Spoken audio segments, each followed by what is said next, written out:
Nous allons maintenant voir comment compléter la deuxième partie de cet exercice où il fallait afficher des statistiques. C'est-à-dire, il faut dire dans une liste de notes combien il y en a qui valent 6, combien il y en a qui valent 5, combien il y en a qui valent 4, 3, 2, 1 respectivement. Il faut faire on peut dire en forme d'histogramme, c'est-à-dire combien il y en a de chaque note. Ici, la ligne dit juste que la note, elle est fournie en paramètres et on va travailler avec cette liste-là. Et c'est des entiers, donc il n'y a pas de demi-notes, ce qui nous facilite un petit peu la tâche. Donc qu'est-ce qu'on va faire ici? On va maintenant, peut-être commencer juste par, un peu naïvement, je dirais, résoudre le premier problème. On va compter les 6. Donc on va dire, c'est un algorithme de comptage. Donc je vais dire le nombre de 6, il est 0 au début. On parcourt la liste des notes. Et si n vaut 6, on va incrémenter le compteur des 6. Ensuite, on doit faire la même chose pour le 5. Donc je vais copier-coller. Je vais le coller là. Et puis je vais tout renommer.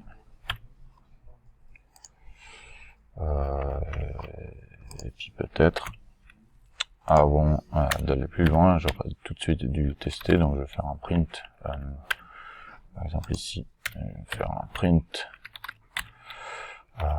de nombre de 6.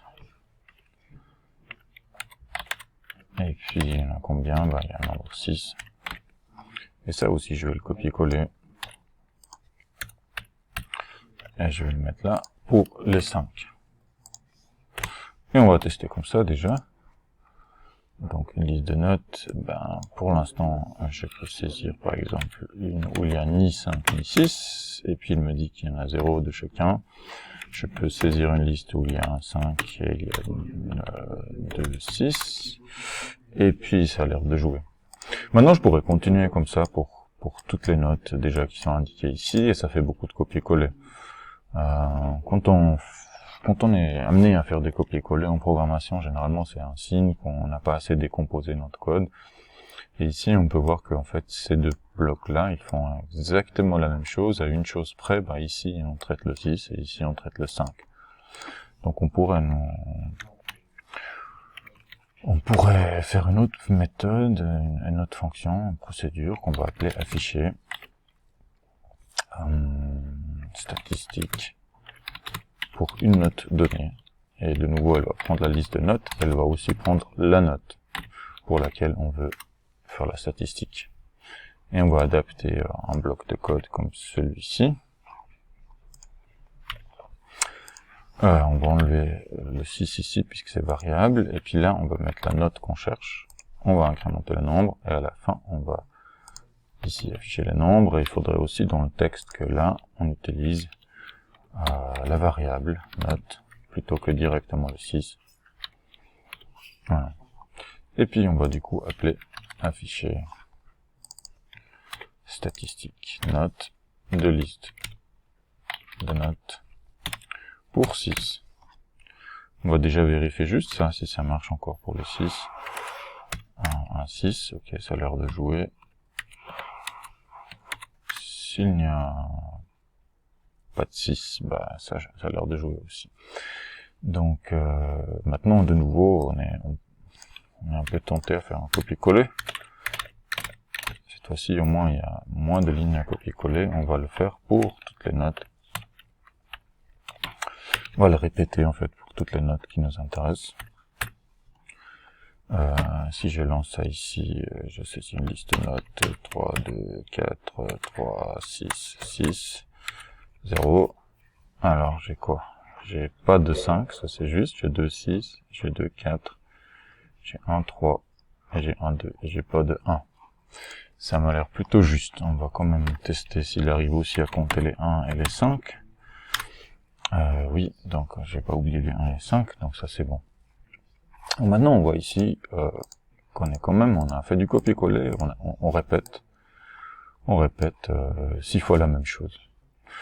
Comment est-ce qu'on pourra essayer de ne pas répéter ça? Déjà, on pourra faire une boucle. Qui dit répétition, il dit boucle. Et puis là, on va faire pour la note cherchée. Et cette fois-ci, on va pas parcourir la liste de notes, mais on va essayer de parcourir de 1 à 6 toutes les valeurs valables. Et donc, on peut faire un range de 1 à 7. Et puis, dans ce range, on va appeler à chaque fois afficher statistique note. Afficher statistique note, on va passer la note en paramètre. Si je relance ça, et je remets une liste un peu bien fournie, je vois que ça fonctionne.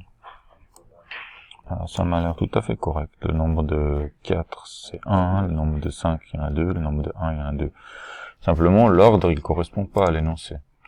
Donc, comment on pourrait changer l'ordre? Ben, déjà, on peut commencer par 6, on peut aller jusqu'à 0, et on peut faire un -1. On inverse simplement.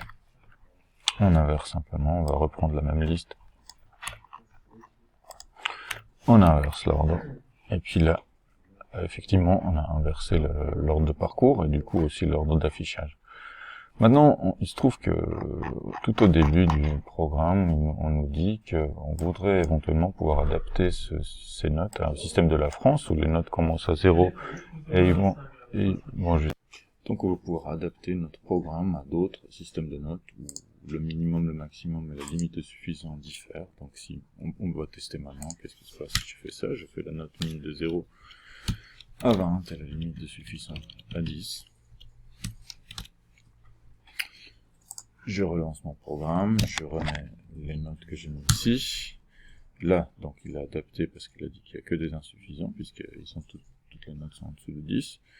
Et les statistiques, ça marche toujours. Par contre, on n'a pas, par exemple, compté les notes qui sont tout à fait valables, comme le 19.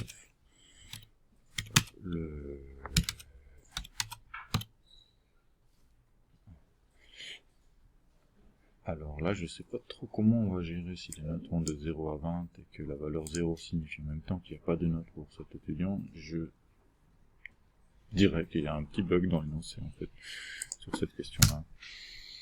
Et puis là, évidemment, on n'a pas pu compter le 19, le 15 et le 8, ce qui n'est pas surprenant si on regarde notre implémentation de la chose. On s'est basé de 6 jusqu'à 1.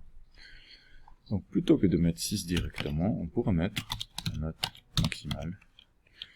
On peut aussi mettre la note minimale. On doit juste encore soustraire une parce que la note minimale dans le système suisse c'est 1. Et donc nous on veut aller, comme la borne de fin n'est pas incluse dans la range, on doit encore enlever un de plus. Donc, si je relance ça et je remets cette liste ici, je vois bien que maintenant ça m'en compte tout. Ça marche très bien comme ça. Donc pour résumer, nous avons fait une fonction qui calcule les statistiques pour une note donnée. Donc de nouveau on est sur un algorithme de décompte. Et on appelle cette fonction de manière répétée en mettant les bonnes valeurs pour la borne. Et cette fois-ci on ne parcourt pas la liste de notes puisque ça se fait quand on décompte. Mais ici on parcourt le range, l'intervalle des notes valables. Voilà pour cet exercice-là.